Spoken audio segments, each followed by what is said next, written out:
लेके चलते हैं। पहला क्वेश्चन है RCC railway competitive classes. Question first है, यदि किसी वृत्त की त्रिज्या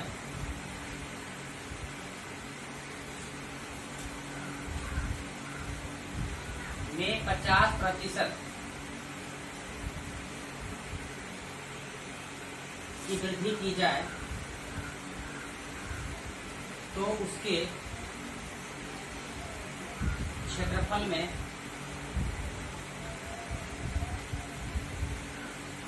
कितने प्रतिशत की वृद्धि होगी। हम लोग जब इस क्वेश्चन को जब बेसिक से बनाते हैं तो क्या करते हैं, सबसे पहले एक सर्किल ड्रॉ करते हैं, रेडियस ड्रॉ किया, सेंटर हो गया, सेंटर से ये सर्कमफेरेंस तक ये रेडियस कहलाता है। Many radius you can draw in a circle. जितनी कल्पना करेंगे उतना रेडियस आप वृत्त में खींच सकते हैं, उतना डायमीटर खींच सकते हैं, उतना कॉर्ड खींच सकते हैं। लेकिन यहाँ पे क्या कर रहा है, यदि किसी वृत्त की त्रिज्या 50% का वृद्धि कर दी जाए, अगर बढ़ाने की बात रहे तो प्लस का काम करेंगे, घटाने की बात रहे तो माइनस का काम करेंगे। पहली बात तो इसके एरिया में जो है कितना इंक्रीज हो जाएगा, कितना वृद्धि होगा, वही पूछ रहा है। ऑप्शन हम आपको देते हैं 125%, 100% और 75% और 50%। अगर वृद्धि की बात है 50% की वृद्धि है तो इसका मतलब क्या है, जो क्वेश्चन का जितना वृद्धि दिया हुआ है उसमें हम लोग 2 से गुना कर दें। 50 में 2 से गुना कर दिए प्लस 2 बार उसको गुना करके 100 से डिवाइड कर दें, मेरा आंसर आ गया। कहने का मकसद 50 दूनी 100, 1 जीरो यानी 2 जीरो ऊपर 2 जीरो नीचे कट गया, 25 बराबर 125%। कहने का मकसद है यदि यहाँ पर वृद्धि की बात हुआ तो यहाँ पर मैंने प्लस किया, अगर वही रहता कि 50% की कमी कर दी जाए तो यहाँ पर मैं माइनस कर देता, लेकिन हमारा तो यहाँ पर वृद्धि की बात है इसलिए मैंने प्लस किया। चलिए अगले क्वेश्चन की चलते हैं। ऐसे सवाल अगर रहेगा तो आप बिल्कुल कम समय में सॉल्व करने का काम करेंगे।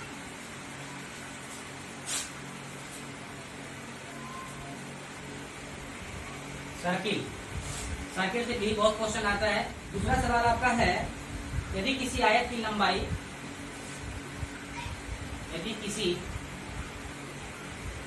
लंबाई में 10% की वृद्धि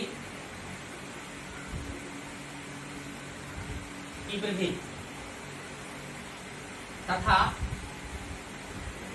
इसकी चौड़ाई में 10% की कमी की जाए तो इसके क्षेत्रफल में क्या परिवर्तन आएगा। ऑप्शन है 1% का इंक्रीजिंग यानी वृद्धि, 1% की कमी और 10% की वृद्धि और none of these. None of these जब देता है क्वेश्चन में तो कभी कभी एक कंफ्यूजन में आ जाते हैं कि कहीं ऑप्शन नहीं मिल रहा है या कहीं ऑप्शन कहीं दूसरा भी हो सकता है। उसमें हमको सोचने की बात नहीं, जब कॉन्सेप्ट अच्छा मिलेगा तो हम लोग नन ऑफ दीज रहे चाहे कुछ भी रहे तो हम लोग सही ही सोल्यूशन करेंगे। एक रेक्टेंगल है और ये लेंथ है, क्योंकि ये क्वाड्रिलेटरल का एक टाइप्स है। क्वाड्रिलेटरल का टाइप्स एक रेक्टेंगल है, स्क्वायर है, ट्रेपेजियम है, पैरालेलोग्राम है, रोम्बस है, ये सब टाइप्स है क्वाड्रिलेटरल का। उसमें एक रेक्टेंगल है। रेक्टेंगल क्या है, ये लेंथ है, ये ब्रेथ है, ये लंबाई है और ये चौड़ाई। ये लंबाई और चौड़ाई की बात क्या कह रहा है कि इसमें भी 10% बढ़ा दिया जाता है, इस लेंथ में भी 10% बढ़ा दिया जाता है। इसका मतलब कितना हो गया 110L/100 और ये भी कितना हो जाएगा, कितना कहता है कि 10% की कमी चौड़ाई में, इसका मतलब 90/100। जब एरिया निकालेंगे, पहला एरिया जब निकालेगा तो L भी हो जाएगा और इसका जब एरिया निकालेंगे दोनों को मल्टीप्लाइकेशन कर देंगे। आंसर भी मेरा आएगा वही, लेकिन इसमें हल्का सा टाइम जरा 10 सेकंड ज्यादा लग सकता है। तो आप ऐसे भी करेंगे तो आंसर आपका सही ही आएगा, लेकिन आप वो नियम हम लोग जानेंगे जिसमें कम समय लगे। देख लीजिए, पहला नियम 10% का वृद्धि तो प्लस 10, वृद्धि जहां वहां प्लस की बात हमेशा करें, जहां वृद्धि हो इंक्रीज की बात हो तो हमेशा प्लस की बात करें, +10।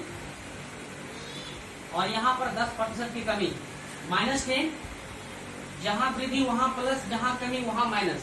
अब यहाँ ये दोनों गुना करते हैं, प्लस गुना माइनस माइनस, एक बार दोनों को गुना कर देंगे बाय 100। 1 0 0 कैंसिल हो गया ऊपर नीचे, अब प्लस माइनस खत्म। जब दो नंबर सेम हो और प्लस माइनस में हो तो बिल्कुल उसको रिमूव करना है। समाप्त। इसका मतलब क्या बच गया, ये माइनस और 1 गुना 1 यानी 1।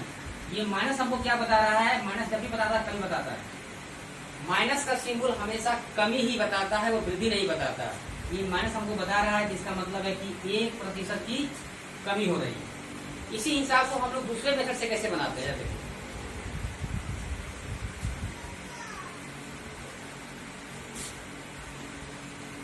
जब परसेंटेज सेम हो, यानी 10% की वृद्धि और 10% की कमी, यानी दोनों जब परसेंटेज सेम हो तो हम एक ही नियम का पालन करेंगे कि दोनों में से, दोनों तो सेम ही है, दोनों में से यानी कहने मतलब एक उठा लेंगे, दोनों का स्क्वायर करके 100 से डिवाइड कर देंगे। दोनों सेम नंबर है, सेम परसेंट है, एक में वृद्धि है एक में कमी है, लेकिन तो नंबर सेम है, तो एक को उठाकर स्क्वायर करेंगे और 100 से डिवाइड करके परसेंट निकाल देंगे। लेकिन जब ऐसा नियम करेंगे, ऐसा जब हम मेथड का यूज करेंगे, तो ऐसी स्थिति में जब दोनों सेम परसेंट रहता है, तो चाहे प्रॉफिट एंड लॉस हो, चाहे हमारा इधर मेंसुरेशन का कोई चैप्टर में कोई ऐसा प्रॉब्लम हो, तो हमेशा क्या होता है, कमी ही होता है। प्रॉफिट एंड लॉस में अगर ऐसा प्रश्न रहेगा तो हमेशा हानि ही होता है। कहने का मकसद है कि जब हम 10 को उठाएंगे, 10 का स्क्वायर करेंगे, कितना होगा, 10 का स्क्वायर 100 और 100 में भागा देंगे 100 से, यानी 1 आया। बताए थे कि ऐसे प्रश्न में हमेशा क्या होगा, कमी ही होगा। जब प्रॉफिट एंड लॉस की बात रहेगा तो हमेशा हानि ही थी। कहने का मकसद है 1% की कमी। दूसरा मेथड से इसी सवाल की ओर चलते हैं, अगले सवाल की ओर। देखिए 3 नंबर का सवाल अब की बार क्या आता है, ये सारा क्वेश्चन जो है ये परीक्षा में पूछा गया है, वही क्वेश्चन हम करवा रहे हैं। ये सारे प्रश्न पूछा गया एग्जाम में। अगला सवाल क्या है कि यदि y + 1/y बराबर अगर 4 हो तो y² + 1/y² का वैल्यू क्या होगा, ये सवाल। यदि y + 1/y बराबर 4 हो तो y² + 1/y² का वैल्यू क्या होगा। तो कहने का मकसद है कि जब ऐसा सवाल आए तो जब इसका जब वैल्यू हमारा पूछे, क्योंकि ये मेरा y है तो यहाँ भी y है, और 1/y है तो यहाँ भी 1/y है। कहने का मकसद है जब ऐसा सवाल पूछे तो जो दिया हुआ है उसी का हम स्क्वायर करके 2 माइनस कर देंगे। अब 2 माइनस कैसे हुआ वो भी बताते हैं कि 2 माइनस क्यों हुआ। 4 चौक 16, 16 में 2 घटाएंगे तो कितना आ गया, 14। यानी ऐसे सवाल अगर रहेगा तो हम लोग ऐसे ही करेंगे। लेकिन अगर इस मेथड को अगर नहीं जानते तो क्या करते हैं हम लोग कि y + 1/y का होल स्क्वायर कर देते हैं। क्या है कि हम अगर स्क्वायरिंग की बोथ साइड करेंगे तो इधर भी करेंगे इधर भी करेंगे। इसको हम लोग बोलते हैं a + b का होल स्क्वायर, a² + b² और + 2ab। ab का मतलब हुआ y × y 1/y बराबर 4 चौक 16। ये y कैंसिल, y² बटे y² + 1/y² + 2 बराबर 16। ये +2 को भेज देंगे उधर, क्या हो जाएगा, -2 हो जाएगा। 16 में 2 घटा, इसका मतलब 14। इसका मतलब हम ऐसा मेथड क्यों करेंगे इतना लंबा, इतना हमको मेरे पास टाइम नहीं है करने का, हम ये मेथड का यूज करेंगे। तो मेरा आंसर पूरा है। ये भी बहुत बार क्वेश्चन पूछा गया है। √7 √7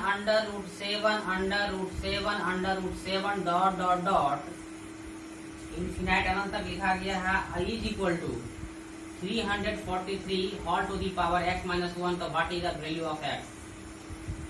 ये मेरा क्वेश्चन है, रूट के अंदर रूट, रूट के अंदर रूट के अंदर रूट दिया हुआ है और इसके बराबर दिया हुआ 343 पर पावर x माइनस 1, तो इसका वैल्यू हम लोग निकालेंगे x का क्या होगा।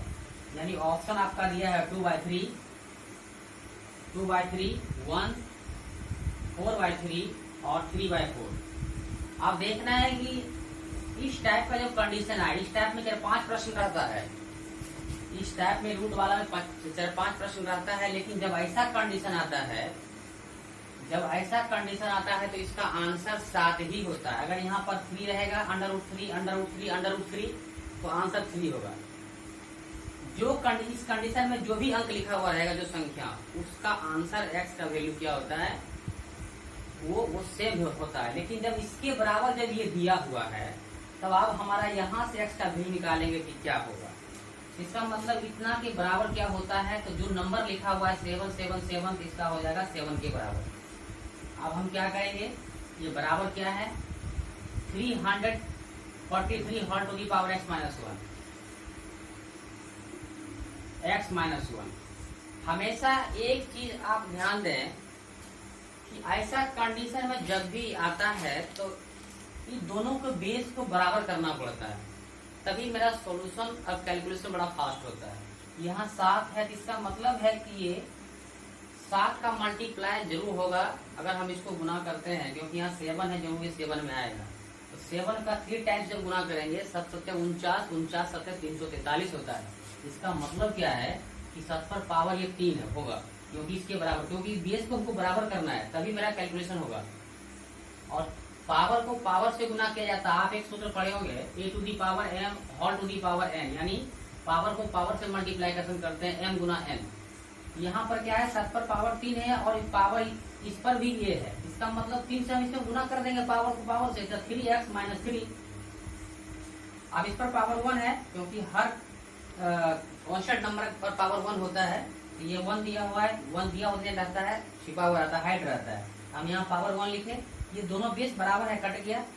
अब क्या है, ये -3 है, इधर 3 इधर आएगा तो प्लस हो जाएगा, 3 है कितना हो जाएगा 4, 4 बराबर 3x, x का वैल्यू निकालना है तो 4/3। कैलकुलेशन फास्ट तब होगा जब मेरा बेसिक स्ट्रॉन्ग रहेगा, तब। बेसिक अगर स्ट्रॉन्ग नहीं रहेगा तो कैलकुलेशन में बिल्कुल देर लगेगा तो लगेगा। इस टाइप का क्वेश्चन हम लोग सॉल्यूशन किए। इसी टाइप में क्वेश्चन और क्या रहता है रूट वाला में, हम हल्का सा आपको बताना चाहेंगे कि देखिए रूट वाला क्वेश्चन कैसे रहता है। ऐसा 3-4 टाइप का ऐसा क्वेश्चन रहता है। एक क्वेश्चन क्या रहता है, √20 प्लस √20 प्लस √20, इस टाइप का क्वेश्चन इंफिनिट तक रहता है, यदि x का वैल्यू दिया है। ये हो गया। एक दूसरा क्वेश्चन क्या रहता है, √5 और √5 ये डॉट डॉट नहीं दिया हुआ रहता, केवल ये सीमित नंबर लिखा हुआ था, इतना ही तक। एक टाइप का हो गया। एक टाइप का रहता है कि यहाँ पर कोई प्राइम नंबर्स लिखा हुआ रहता है, कोई प्राइम नंबर देता है, इसका फैक्टर टूटता नहीं है।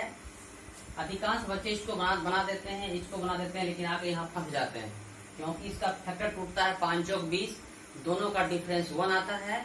तो जब यहाँ प्लस रहता है तो बिगेस्ट नंबर होता है, सबसे बड़ा नंबर जो होता है, और जब यहाँ माइनस रहता है तो स्मॉलेस्ट नंबर होता है।